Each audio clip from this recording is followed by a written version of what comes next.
자, 우리 같이 하나님의 말씀을 보겠습니다. 우리 하나님의 말씀은 로마서 12장 9절 1절 말씀입니다. 아주 짧은 말씀이에요. 그래서 우리 같이 한번 읽었으면 좋겠습니다. 자, 우리 오늘 제목은 사랑으로 봉사합시다 라는 제목입니다. 우리 9절 말씀을 다 같이 읽을까요? 시작.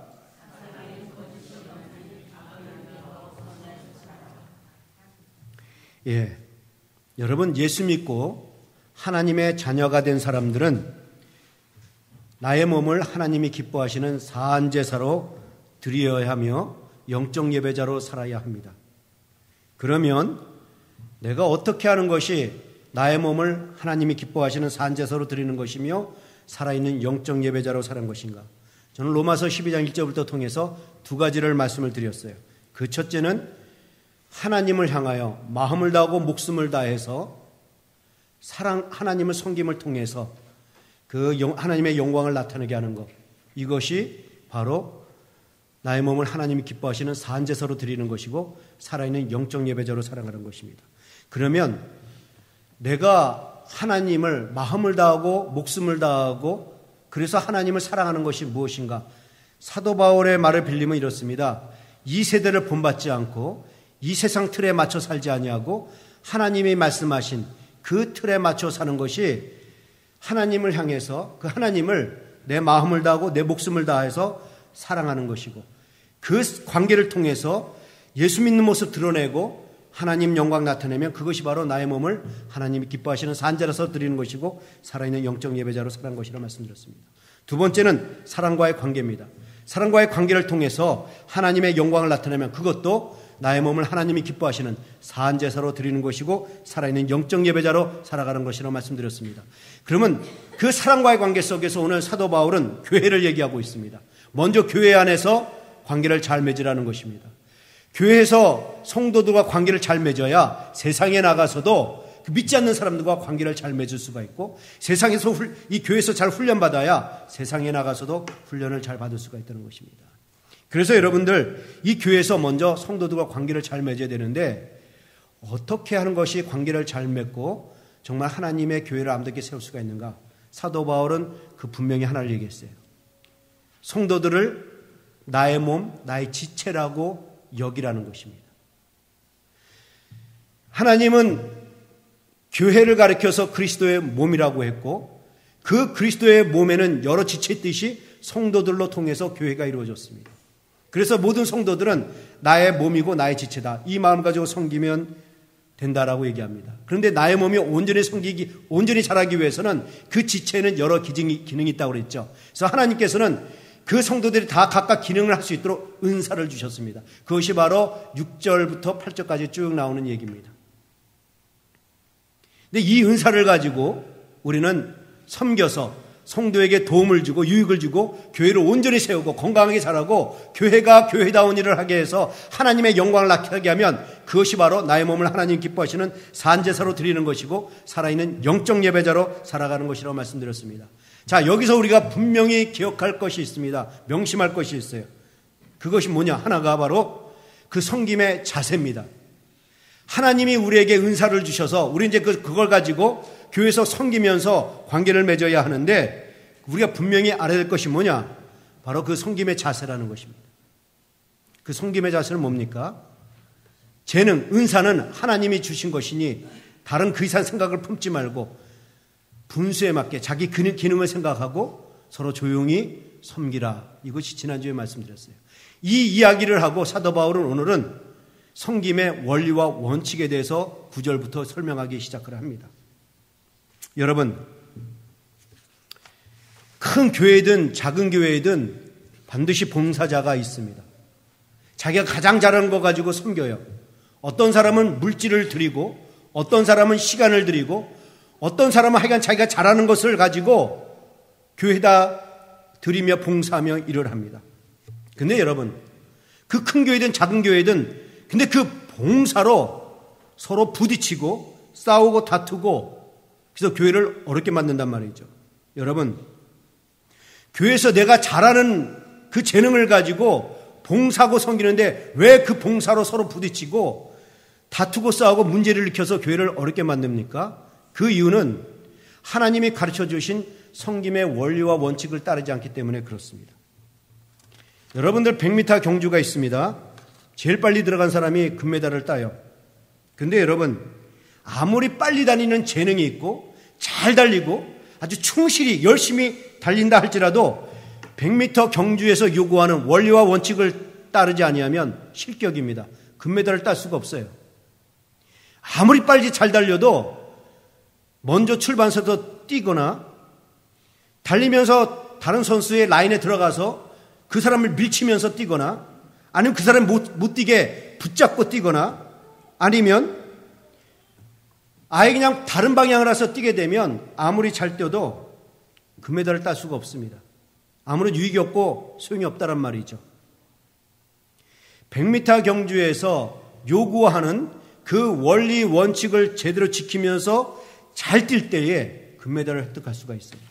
이렇듯이 교회도 그렇다는 것입니다.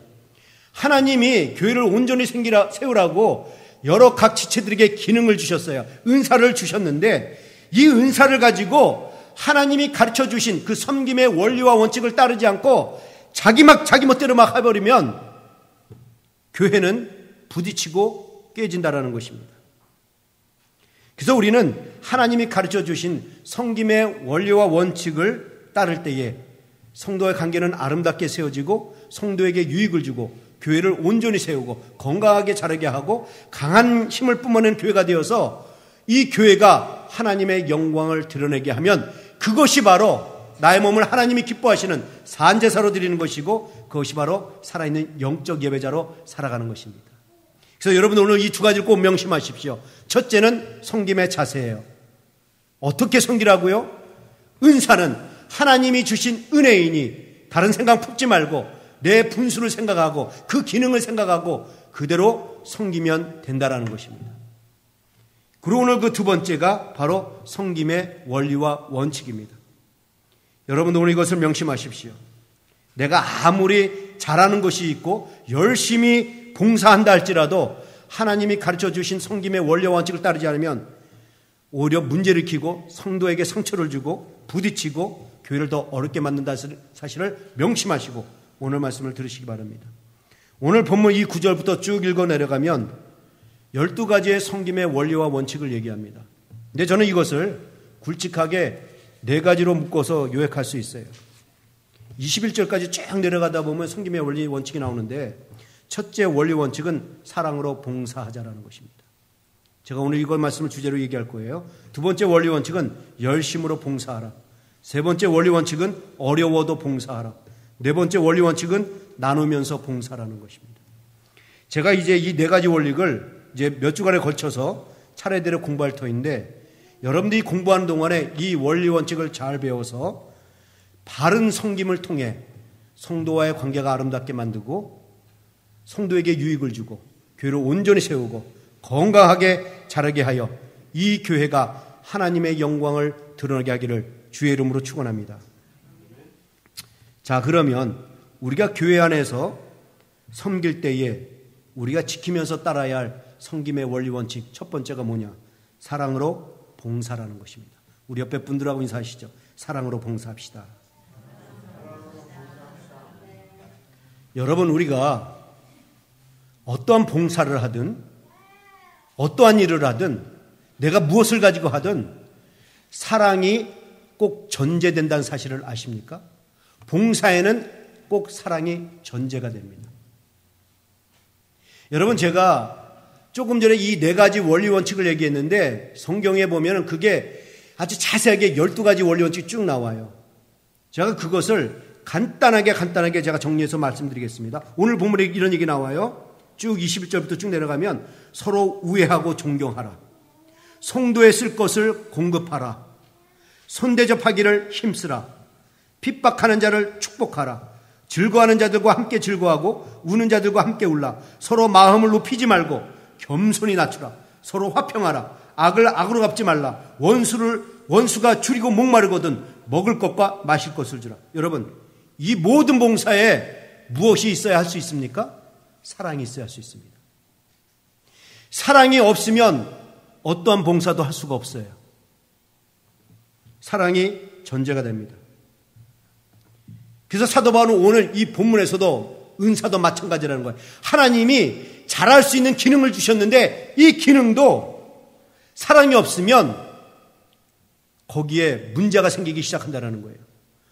내 사랑이 없이 내 은사를 가지고 섬기고 봉사하게 되면 오히려 그것이 영적 교만으로 작용하기 시작한다는 것입니다. 나를 자랑하려고 하거나 나를 드러내려고 하거나 남이 나를 좀 알아주길 바라고 알아주면 좋다면 섭섭해하고 이런 부작용들이 작용을 한다는 것입니다. 그래서 성도를 힘들게 만들고 상처를 주고 교회를 어렵게 만든다는 거예요. 그래서 사도 바울은 오늘도 은사에 대해서 얘기한 다음에 사랑을 얘기했는데 고린도전서 12장을 보면요. 은사에 대해서 쭉 얘기합니다. 은사에 대해서 쭉 얘기한 다음에 마지막 31절에 뭐라고 얘기한 줄 아십니까? 보시죠. 31절. 다 같이 읽죠. 시작. 너희는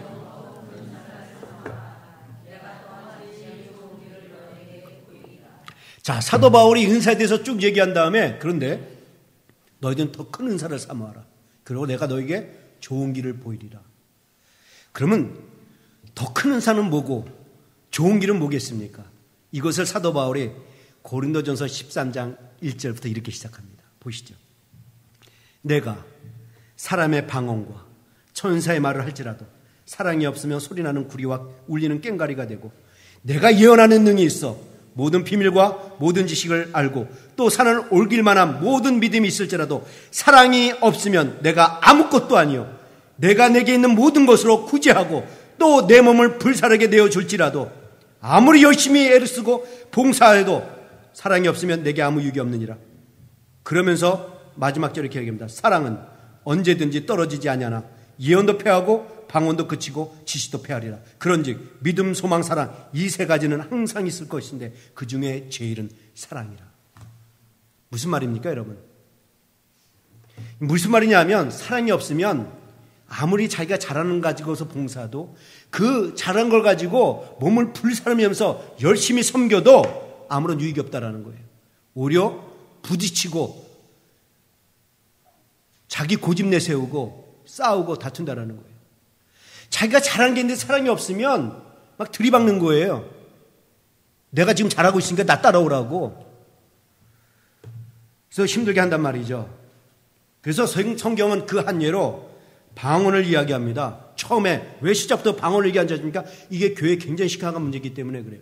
그래서 처음에 방언과 천사의 말이라고 얘기합니다. 방언하는 사람이 사랑이 없으면 어떤 증상이 나타나느냐? 울리는 꽹과리가 된다는 것입니다. 당신이 체험하지 못한 걸 나는 체험했어.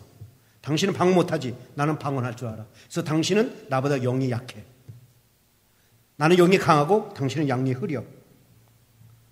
어떻게 집사가 돼서 목사가 돼서 장로가 돼서 방언을 못해? 이런 생각으로 신앙생활하게 되면 부딪히게 된다는 거예요. 문제를 일으키게 된다는 것입니다. 그래서 이게 울리는 꽹과리가 되고 교회를 어렵게 만든다는 거예요. 실제로 A라는 교회가 그랬습니다. 달라스에 있는 교회인데 제가 그 교회를 위해서 이름은 얘기를 못하겠고 A라는 교회라고 제가 얘기를 하겠습니다. 한 집사님이 방언을 받았어요. 얼마나 신기한 거 좋은지 있는 곳에마다 그냥 방언하기 시작한 거예요. 근데 이분이 한 번은 뜨겁게 신앙생활하고 그러니까 이제 그 대배 시간에 대표 기도를 시켰습니다. 근데 이 집사님이 대배 시간에 대표 기도를 하는데 중간중간마다 방언을 섞어서 기도를 한 거예요. 그래서 예배가 끝나는데 목사님이 그 집사님이 조용히 불러서 집사님 대표 기도는 모든 분들이 다 알아들어야 하기 때문에 방언은 좀 삼가십시오 라고 상처받을까 봐 아주 나이스하게 얘기를 했어요. 저는 그 집사님의 마음을 압니다. 왜냐하면 저는 고등학교 2학년 때 예수님을 영접하고 저는 어릴 때부터 아버지와 어머님이 다 신학교를 나오신 분들이에요. 철저하게 교육받았지만 그분들이 심어진 신앙이었지 내가 직접 인격적으로 예수님을 영접한 게 아니었어요. 고2 때 예수님을 영접하고 뜨겁게 신앙생활을 했습니다. 그러다 나는 이제 신학교에 들어가겠다 하고 그냥 막 기도원이랑 기도는 다 찾아다니면서 기도했어요. 저는. 신학대학교 들어가기 전에 무장하기 위해서. 그러다 한월산 기도에 가서 기도하다가 방언이 터졌어요. 얼마나 좋은지 저는 기도하면 무조건 방언 기도했어요. 막 방언하고 집에서도 방언하고 교회 가서도 방언하고 있는 곳에마다 방언했어요. 저는 그래서 그분의 마음을 압니다. 근데 여러분 개인 기도와 다르게 대표 기도는 모든 사람들을 대표해서 기도하는 것입니다. 한 자리에 있는 모든 성도들의 그 기도에 공감된 기도를 모아서 묶어서 하나님께 올려드리는 거예요. 그래서 대표 기도는 모든 분이 다 알아들어야 합니다. 여러분, 미국 교회 목사님이 한국 교회에 와서 설교를 하게 되면 모든 성도가 알아듣게끔 통역을 세웁니다. 저희들도 무슨 행사 있을 때 주일학교 중국 학교 예배 드리면 영어 설교 따로 하게 하고 한국 설교를 따로 하게 합니다. 그래서 이 목사님도 그런 마음으로 그 집사님을 불러서 대회 때는 좀 다 알아듣게끔 방언기도를 상가하라고 했는데 이분이 상처를 받은 거예요. 화가 나서 그 성도들 중에 방언하는 사람들을 찾아다니면서 드쓰신 거예요. 목사가 방언을 못하겠다라고 그냥 예배를 부릅니다. 목사가 방언을 못하니까 방언을 못하겠다. 목사가 영적이질 못하다. 목사가 영이 흐리다. 하면서 막 들썩인 거예요. 그래서 결론적으로 뭐냐? 그 교회는 시끄럽게 만들어지고 그래서 교회는 깨졌어요.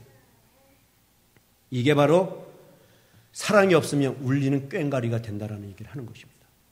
오해하지 마세요. 제가 방언하지 말라는 얘기 아니에요. 저도 방언하니까요. 근데 저는 여러분들 앞에서 방언 안 해요. 혼자 조용히 있을 때 방언하지. 왜냐하면 성경에 사도 바울은 방언하는 사람이거든요. 사도 바울은 그 얘기를 하면서 천세말도 얘기를 합니다.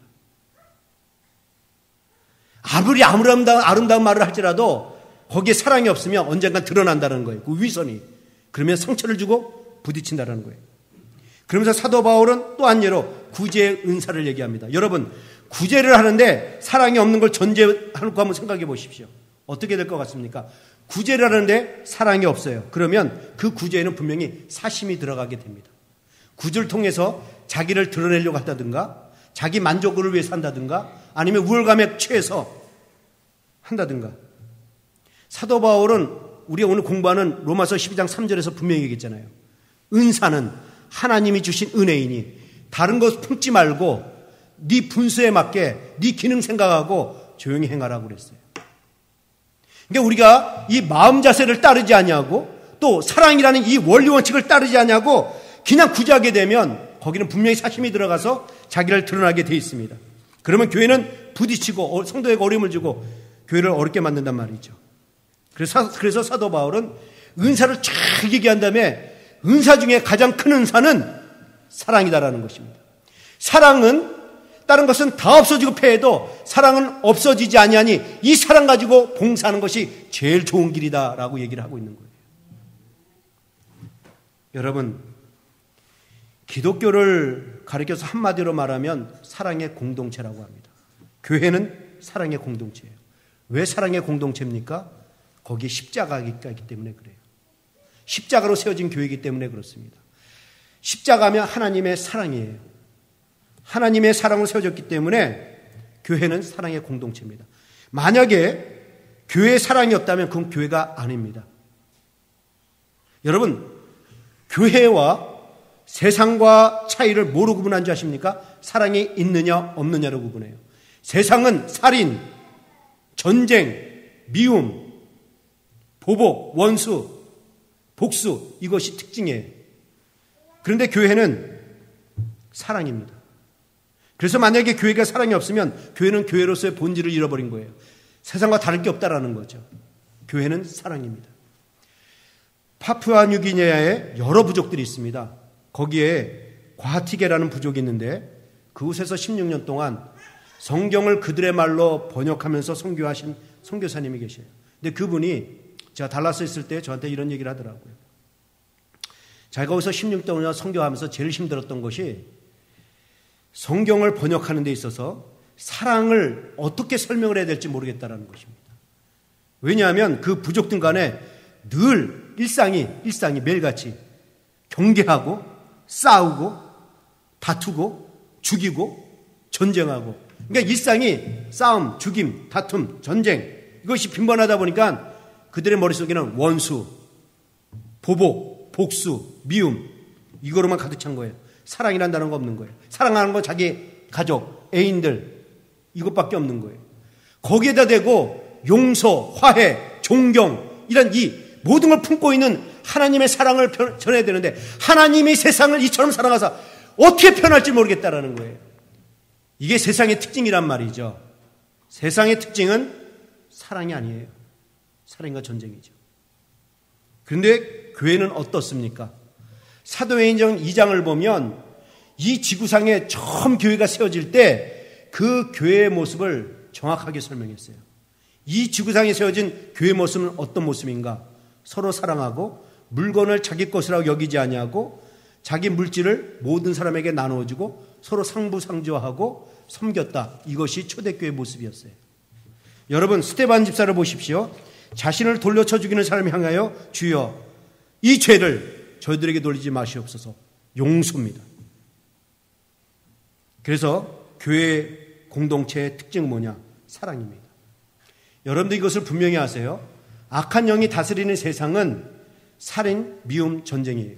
그러나 하나님이 다스리는 교회는 사랑입니다. 며칠 전에 한국에서 아주 끔찍한 사건이 있었죠.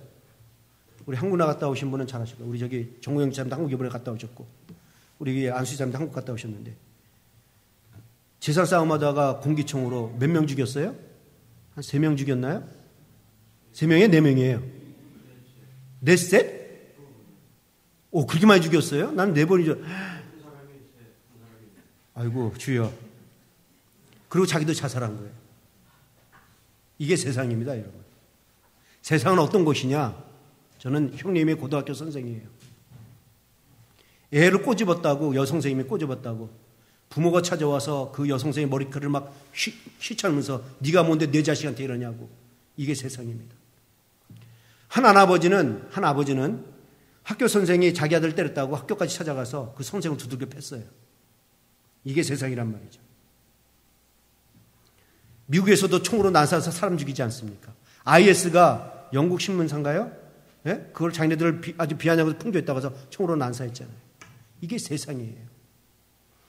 그런데 여러분, 손양원 목사님 잘 아시죠? 손양원 목사님 아들이 죽었어요.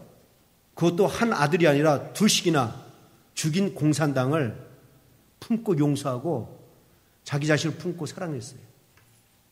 여러분, 하나도 아니고 둘을 죽인 두 아들을 죽인 이 공산당을 미워하고 증오하고 보복하고 저주를 퍼부어도 시원찮은데 그를 용서하고 자기 자신을 품고 사랑했단 말이죠.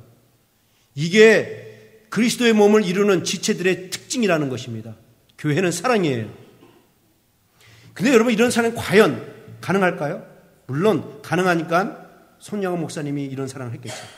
근데 어떻게 이런 사랑이 가능합니까? 가능합니다. 왜냐하면 하나님이 이런 사랑할 수 있도록 능력을 주셨기 때문이에요. 제 말이 맞는지 틀린지 한번 봅시다. 우리 로마서 5장 5절을 보시죠. 중요한 말씀이니까 다 같이 읽죠. 로마서 5장 5절 다 같이 시작.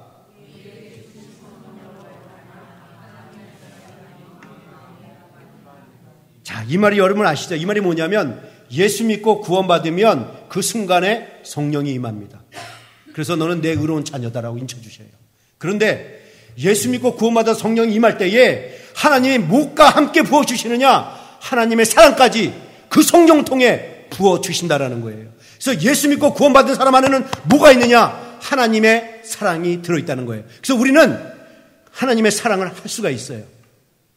근데 그 하나님의 사랑이 뭐라고 얘기합니까? 사도 바울은 이어서 그 5장 8절에서 이렇게 말합니다. 우리 한번 같이 읽어볼까요? 다 같이 시작. 우리가 아직 죄인 되었을 때에 그리스도께서 우리를 위하여 죽으심으로 하나님께서 우리에게 대한 자기의 사랑을 확증하셨느니라. 여러분, 이 말이 뭡니까? 하나님의 사랑이 뭐랍니까? 죽은 자를 우리를 위해서 대신 죽은 사랑이래요. 하나님의 사랑은 대신 죽으신 사랑입니다. 근데 그것도 죄인인 나를 위해서, 그 죄로 하나님과 원수지간이 된 그 원수인 나를 위해서 대신 죽으신 사랑입니다. 그러니까 하나님의 사랑은 뭐냐? 원수를 위해서 죽은 사랑이에요. 원수까지 대신해서 죽은 사랑. 그 사랑을 예수 믿는 사람에게 부어주셨다라는 거예요. 그래서 우리가 예수 믿고 구원받았다 이 말은 뭐냐면 원수까지 사랑하신 그 사랑이 내 마음속에 부어졌다라는 것입니다. 그렇다면 여러분, 원수까지도 대신해서 죽으신 그 하나님의 사랑이 우리 안에 있다라면 누구인들 용서 못하겠어요? 죽는 게 아닌데 누구인들 용서 못하겠어요? 누구인들 품지 못하겠습니까? 미운 사람도 품을 수 있는 게 바로 우리 그리스도인들이에요. 왜? 하나님의 사랑이 내 안에 있기 때문에 그렇습니다. 믿습니까? 그렇습니다, 여러분. 여러분, 우리 안에는 사랑의 DNA가 있어요. 사랑의 DNA가 있는데 이 DNA가 누구 거냐? 하나님의 DNA예요. 하나님의 DNA가 우리 안에 있어서 우리는 이 DNA로 활동할 수 있다는 것입니다. 그래서 우리는 오늘부터 철저하게 명심하십시오. 봉사하되 사랑으로 봉사할 수 있기를 주의 이름으로 축원합니다. 자, 그러면 우리는 하나님의 사랑으로 봉사를 하는데 그 하나님의 사랑이 좀 다른 표현을 제가 하고 싶어요. 오늘 그걸 몇 가지를 쭉 얘기할 텐데 오늘 굵직하게 하나만 얘기하겠습니다. 하나님의 사랑은 어떤 사랑이냐? 하나님의 사랑은 거짓이 없는 사랑입니다. 그 거짓 없는 사랑으로 봉사하는 것 따라합시다. 거짓 없는 사랑으로 봉사하자. 우리 모두 12장 9절 말씀을 다시 한번 읽을까요? 보시죠. 사랑엔 거짓이 없나니 악을 미워하고 선에 속하라. 여러분, 왜 사랑엔 거짓이 없나요? 하나님이 나를 위해서 죽은 사랑은 가짜입니까? 진짜입니까? 진짜예요. 예수님이 나를 위해서 죽은 건 가짜가 아니에요. 예수님이 나를 위해서 죽은 건 진짜예요. 그래서 하나님의 사랑은 진짜 사랑입니다. 그래서 내 마음에 부어진 하나님의 사랑은 진짜 사랑이에요. 그래서 하나님의 사랑을 부음받은 이 그리스도인들은 거짓 사랑을 할 수가 없는 거예요. 여러분, 사랑에는 진짜 사랑이 있고 가짜 사랑이 있다는 사실 아십니까? 그리고 진짜 사랑은 진실되게 사랑하고 가짜 사랑은 거짓되게 사랑한다는 사실 아십니까? 그리고 예수 믿고 구원받은 사람들에게는 하나님의 진짜 사랑이 있기 때문에 진짜로 사랑할 수밖에 없는 사람이라는 걸 아십니까? 또 그렇게 사랑하셔야 되는 거 아십니까? 그래서 사도 바울은 성령을 통해 하나님의 사랑을 부음받은 그리스도인의 사랑에는 거짓이 없나니 이렇게 시작하는 거예요. 그냥 오늘은 사랑엔 거짓이 없나 이렇게 얘기했지만 총체 내용은 뭐냐면 성령을 통해 하나님의 사랑을 부음받은 성도들에게는 그 사랑에는 거짓이 없어야 한다는 것입니다. 사도 바울만 얘기를 한 게 아니에요. 사도 베드로 봅시다. 사도 베드로가 뭐라고 했는지 1장 22절 우리 한번 같이 읽어볼까요? 시작. 너희가 진리를 순종함으로 너희 영혼을 깨끗게 하여 거짓이 없이 형제를 사랑하게 이르렀으니 마음으로 뜨겁게 피차 사랑하라. 이 말도 같은 말이잖아요. 예수 믿고 구원받은 사람에게는 하나님의 진짜 사랑이 임해서 거짓으로 형제를 사랑할 수 없는 단계에 왔다라는 것입니다. 우리 안에는 하나님의 진짜 사랑이 있기 때문에 거짓 없이 형제를 사랑하기에 이르렀다는 것입니다. 아멘. 그래서 여러분, 우리는 거짓 없이 진짜로 진실로 서로 피차 뜨겁게 사랑하라는 것입니다.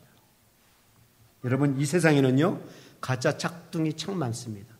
근데 사랑에도 가짜 짝퉁 사랑이 의외로 많아요. 겉으로 보기에는 사랑하는 것 같은데 실제로는 사랑하지 않는 경우. 예를 들죠. 여러분, 드라마를 보면요 어떤 주제로든 그 연인들의 사랑을 담은 드라마가 참 많아요. 어떤 드라마는 죽을 병에 걸려서, 또 어떤 드라마는 부모의 극심한 반대로, 또 어떤 드라마는 알고 봤더니 피를 섞인 남매지간이라서. 여러분, 제가 너무 드라마 많이 봤다고 이렇게 오해하지 마세요. 그냥 그런 게 있다라는 거 여러분들 잘 아시니까. 근데 어쨌든 간에 그래서 이루어질 수 없는 사랑, 이런 걸 다루는 드라마 많잖아요.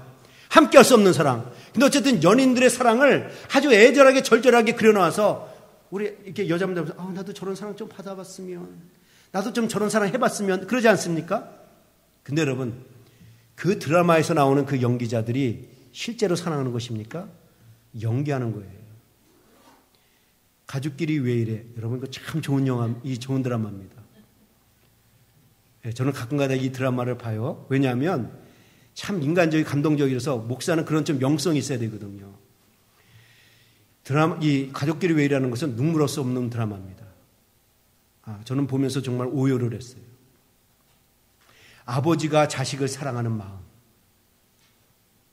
자식들이 아버지를 사랑하는 마음, 형제지간 친척들의 그 돈독한 사랑 얼마나 잘 그려냈는지 몰라요. 근데 여러분, 그 드라마 속에서 나온 그 연기자들이 시청자들에게 감동을 주기 위해서 그 연기에 몰입하는 것이지 진짜 사랑하는 겁니까? 사랑하는 척 연기하는 거죠. 그런데 제가 지금 왜 이러겠냐면 교회에 거기에 속는다라는 거예요. 사랑으로 연기하는 척 하는 성도들이 있다라는 것입니다. 이건 가식적인 사랑입니다. 여러분, 교회는 실제로 사랑하는 곳이지 사랑을 연기하는 곳이 아닙니다. 가식적인 얼굴로 가식적인 표정으로 사랑을 연극하는 이 무대가 아니에요. 한참 이렇게 웃다가 집에 가서 필라고 막. 왜냐하면 이게 힘주고 웃었으니까 이게 그냥 저절로 웃는 게 아니라 안녕하세요 하다 집에 가서 막 팍 피는 거예요. 여러분, 교회를 연극 무대로 만들지 마십시오. 예수 믿고 구원받은 사랑에는 하나님의 진짜 사랑이 있습니다. 그래서 우리는 진실로 사랑해야 돼요. 여러분, 만약 우리가 하나님 앞에서 진짜 사랑을 하지 않냐면 그 사람 분명히 심판받을 거예요. 제가 왜 이렇게 무서운 말을 하는 줄 아십니까? 오늘 성경에 얘기했잖아요. 사랑에는 거짓이 없나니. 그리스도의 사랑에는 거짓이 없나니 악으로 하지 말고 선으로 하라는 거예요. 자, 그래서 저는 이제 좀 정리를 하려고 합니다. 우린 거짓 없는 사랑을 해야 돼요. 그러면 어떤 사랑이 거짓 없는 사랑인지를 좀 알아야, 어떤 사랑이 거짓 있는 사랑인지 알아야 우리가 좀 조심하고 경계하지 않겠습니까? 그래서 거짓 사랑을 제가 3가지만 말하고 말씀을 마치려고 합니다. 첫째, 거짓 사랑이 뭐냐? 가려서 사랑하는 거, 이거 거짓 사랑입니다. 구별해서 사랑하는 거 거짓 사랑이죠. 내 마음에 드는 사람, 내가 좋아하는 사람, 나에게 도움을 주는 사람, 나에게 잘해주는 사람, 그런 사람만 골라서 사랑하는 것은 가짜 사랑입니다. 가식적인 사랑이요, 거짓 사랑이에요. 여러분, 성경을 보면요, 참 흥미로운 사실을 알게 됩니다. 하나님이 부모에게 자녀들에 대해서 어떻게 해야 되는 걸 말씀하시는 명령들이 곳곳에 나오는데, 신명기를 보면 자녀를 부지런히 가르치라는 말씀이 나옵니다.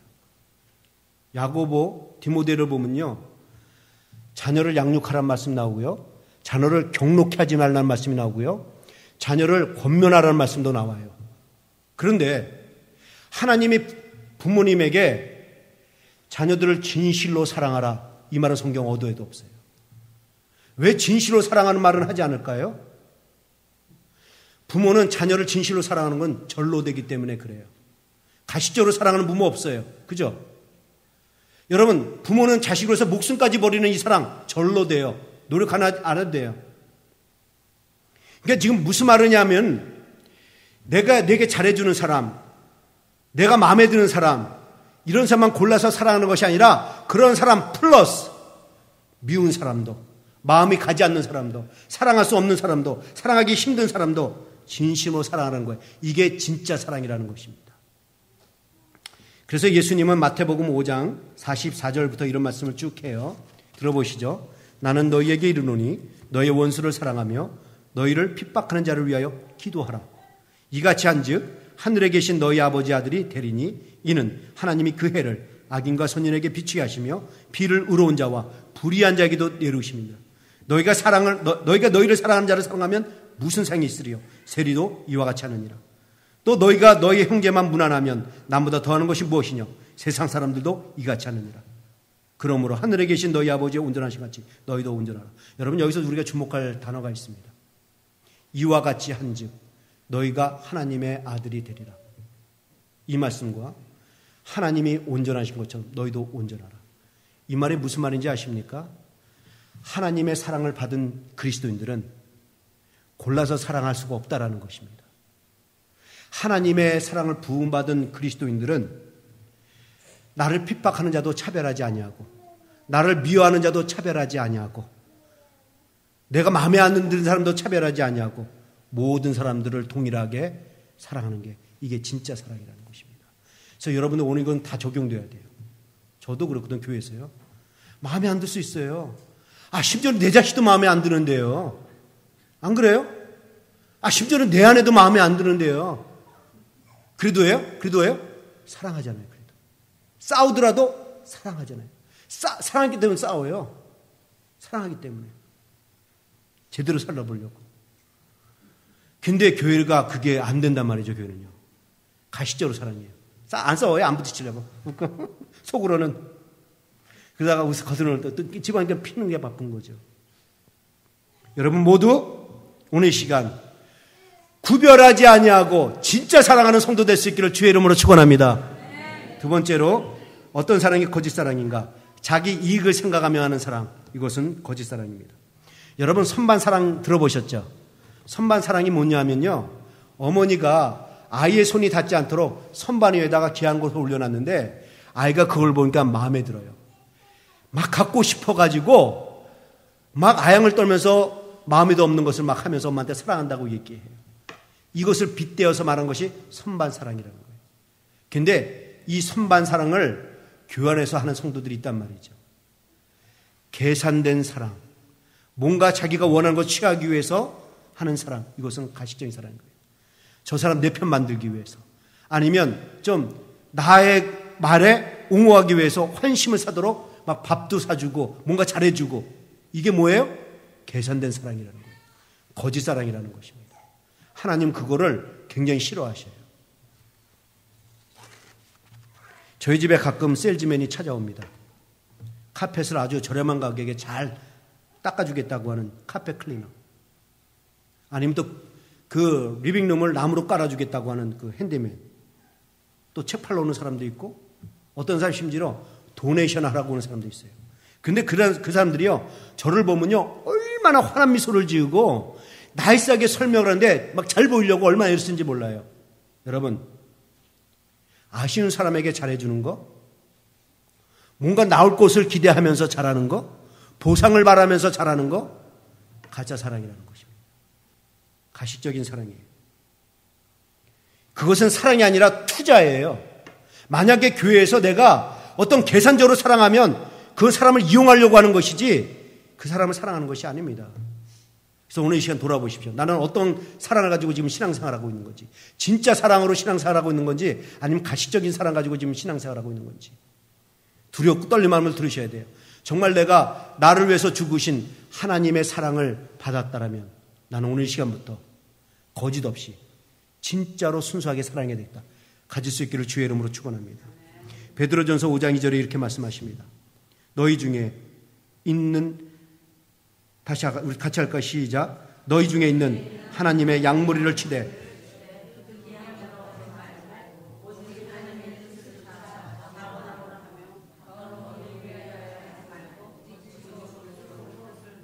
자, 베드로가 지금 교회 무리들에게 얘기하는 거예요. 하나님의 양이라고 그랬어요. 치되 더러운 일을 위하여. 이 더러운 이가 뭔지 아십니까?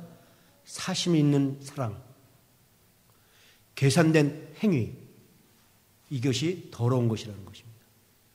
그러니까 내가 집사로 섬기든 권사로 섬기든 식당에서 뭐 하든 뭐 목자로 섬기든 전화 신방을 하든 뭐를 하든 간에 억지로 하지 말고 자원을 하고, 두 번째는 사랑을, 진짜 사랑 가지고 하라는 것입니다. 이게 진짜 성도를 섬기고 살아가는 것이고, 이 양을 잘 치는 목자라는 것입니다.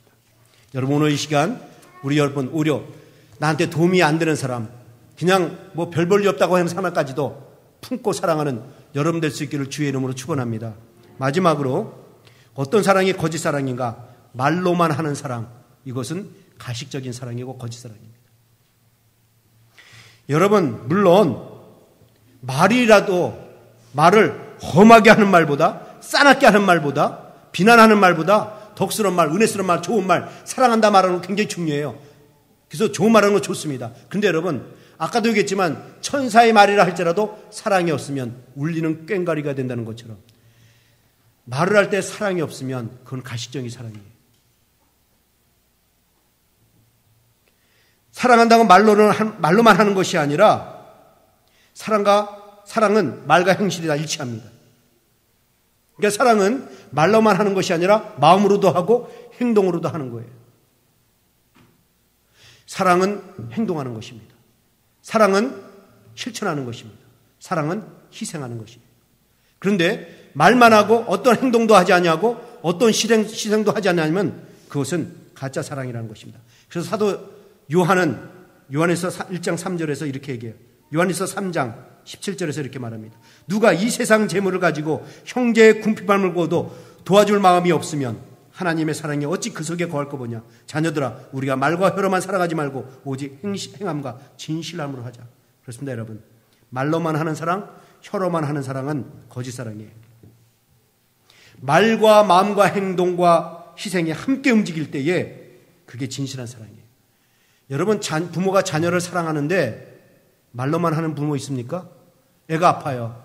아이고, 제 약 사 먹어야 되는데 그냥 아무 생각 안 한다. 그런 부모 있어요? 애가 지금 학교 간다고 라이드 해달래요. 아이고, 너 학교 가야 되는데 라이드 필요한데 그럼 아무것도 안 해줘요. 그런 부모 있습니까? 없어요. 부모는 자식을 사랑하기 때문에 마음이 움직이고 행동이 움직이고 자기 시간을 내서라도 희생하면서 해요. 이게 사랑이란 말이죠. 가짜 부모는 말로만 생생된다라는 겁니다. 그래서 사도 야고보는 2장 15절에서 아주 무슨 말씀을 하고 아주 권면의 말씀을 해요. 만일 형제나 자매가 헐벗고 일용한 양식이 없는데 너희 중에 누구든지 그에게 이르되 평안히 가라, 덥게 하라, 배부르게 하라 하며 그 몸에 쓸 것을 주지 아니하면 무슨 이익이 있어? 그건 사랑이 아니란 말이죠. 소용이 없다는 얘기죠. 이와 같이 행함이 없는 믿음은 그 자체가 죽은 것이라. 혹이 가로되 너는 믿음이 있고 나는 행함이 있으니 행함이 없는 내 믿음을 내게 보이라. 나는 행함으로 내 믿음을 너에게 보이리라. 무슨 말인지 아시겠습니까? 예수 믿는다고 하는데 내 안에 하나님의 사랑이 있다고 하는데 그럼 보이라는 거예요. 행동으로 보이라는 것입니다. 실천하라는 거예요. 결론을 내리려고 합니다. 요즘 우리에게 좋은 책들을 많이 읽도록 써주는 분이 계셔요. 조신영 작가님이라고 화면을 보시죠. 그분이 쓴 책 중에 아주 유명한 책들이 있어요. 쿠션, 경청, 고요함, 중심, 이런 책들이 있어요. 제가 여기서 중심이라는 책을 소개하려고 해요. 책들 많이 보십시오. 참 좋은 책들 많습니다. 이 중심이라는 책에 좋은 시가 하나 있어서 제가 여러분들에게 소개합니다. 사랑은 동사입니다. 사랑은 명사가 아닙니다. 사랑이 아무리 아름답고 깊다 할지라도 사랑이 움직이지 않는다면 그것은 이미 생명을 떠난 것입니다. 사랑은 행동입니다. 살아 움직이는 것이며 감동시키는 것이며 변화시키는 것입니다. 사랑한다고 말하면서 나를 주지 않는다면 그것은 사랑이 아닙니다. 사랑한다고 말하면서도 나를 포기하지 않는다면 그것도 사랑이 아닙니다. 사랑은 나를 온전히 주는 것입니다. 사랑은 동사입니다. 사랑하기를 주저하지 마십시오. 그렇습니다, 여러분. 사랑은 행동하는 것입니다. 사랑은 움직이는 것이에요. 당장 여러분들 행동을 움직이시고 실천할 수 있기를 바랍니다. 제가 참 좋은 예화가 있어서 하나 말씀드리고 마칠게요. 식구들이 아버지의 생일을 축하하기 위해서 계획을 짰습니다. 엄마는 아버지가 좋아하는 음식을 준비하고 큰아들은 집안을 청소하고 딸은 집안에다가 풍선과 해피버스데이라는 글을 써가지고 데코레이션을 꾸미기로 하고 작은아들은 생일 케이크를 준비하기로 했습니다. 드디어 아버지의 생일날 아침이 되었어요. 아버지는 직장에 출근을 하고 식구들은 그때부터 분주히 움직이기 시작했습니다. 그런데 뜻밖의 아버지가 좀 일찍 퇴근을 했어요. 근데 다들 열심히 일하고 있는 거예요. 이 아버지가 부엌에서 일하는 아내한테 가서 내가 지금 샤워하고 속옷을 갈아입으려고 하는데 속옷이 없으니까 새 속옷이 어디 있는지 좀 찾아달라고 했더니 나 지금 음식하는 거 안 보여요? 바쁘니까 알아서 찾아 입으세요. 라고 얘기를 했어요. 아버지는 알았어 하고 큰아들한테 갑니다. 너 청소하는데 내 실내화 어디다 쳤니? 좀 찾아줄래? 나 지금 청소하는데 바쁜데요. 알아서 찾아 신으세요. 라고 얘기를 합니다. 딸한테 가서 얘야 내가 지금 혈압이 높은데 혈압약을 찾고 있는데 엄마도 바쁘고 오빠도 바쁘다고 하니까 나랑 좀 같이 찾아줄래? 나도 지금 바빠요. 아빠가 알아서 하세요. 그래서 그러지 하면서 어깨를 축 누리뜨고 2층에 있는 아들 방으로 들어갔습니다. 노크를 두들겼어요. 그리고 문을 열니까는 아들은 열심히 케이크를 박스에다 놓고 포장하다가 얼른 뒤로 감춥니다. 뭐하니? 아무것도 안 하는데요? 근데 아버지 저 지금 혼자 있고 싶은데 나가주실래요? 그래서 아버지는 조용히 나갔습니다. 그리고 그 분주한 가족들을 등으로 하고 방에 가서 침대에 누웠습니다. 드디어 아버지의 생일 파티를 위한 모든 준비가 완료됐습니다. 식구들은 정성스럽게 준비한 생일 이벤트를 아버지에게 보여주고 생일을 축하하기 위해서 침실로 들어가서 아버지를 깨웠습니다. 그러나 아버지는 이미 이 세상 사람이 아니었다. 여러분, 사랑은 기다려주지 않습니다. 하나님은 지금 바로 시작하라고 얘기합니다. 여러분, 오늘 이 시간부터 시작할 수 있길 바랍니다. 내가 다음 주부터 시작하지. 늦을 수 있어요. 오늘 지금 이 시간 당장 오늘 교회에서부터 시작하시고 집에 가서도 시작할 수 있기를 주의 이름으로 축원합니다. 나는 아내를 사랑하는데, 남편을 사랑하는데 생각만 하지 마시고 정말 사랑한다면 행동으로 보이십시오. 나는 하나님의 사랑을 받은 그리스도인이다. 생각만 하지 마시고 말로만 하지 마시고 그 사랑을 실천해서 여러분 성도 관계 아름답게 만드시고 교회를 온전히 세우고 자라게 하시고 강한 힘을 내어서 이 교회가 하나님의 영광을 드러내는 교회가 되게 하기를 주의 이름으로 축원합니다. 이것이 바로 우리의 몸을 하나님이 기뻐하시는 살아있는 산제사로 드리는 것이며 영적 예배자로 살아가는 것입니다. 기도하시겠습니다. 오늘 결단하십시다. 여러분 교회에서 어떻게 사랑하며 신앙생활하고 있습니까? 혹시 나는 가식적인 신앙생활을 하고 있지 않은지 한번 돌아보십시오. 혹시 내가 정말 이 중에 하나로 속하지 않았는가? 내가 구별돼서 사람을 사랑하진 않았는가? 내가 내 이익을 위해서 어떤 사심을 가지고 계획적인 사랑을, 계획된 사랑하시는 가, 계산된 사랑을 하고 있지 않는가? 내가 혹시 말로만 사랑을 표현하진 않았는가? 나는 가정에서 가식적인 사랑을 하진 않았는가? 난 친구와의 만남 속에서 혹시 내가 주의 사랑을 가지고 사랑했는가? 자신을 돌아보고 오늘 결단할 수 있기를 축원합니다. 우리는 모두 나를 위해서 죽으신 하나님의 진짜 사랑을 부음받은 그리스도인입니다. 그래서 그리스도인 사랑에는 거짓이 없어야 합니다. 기도하시겠습니다.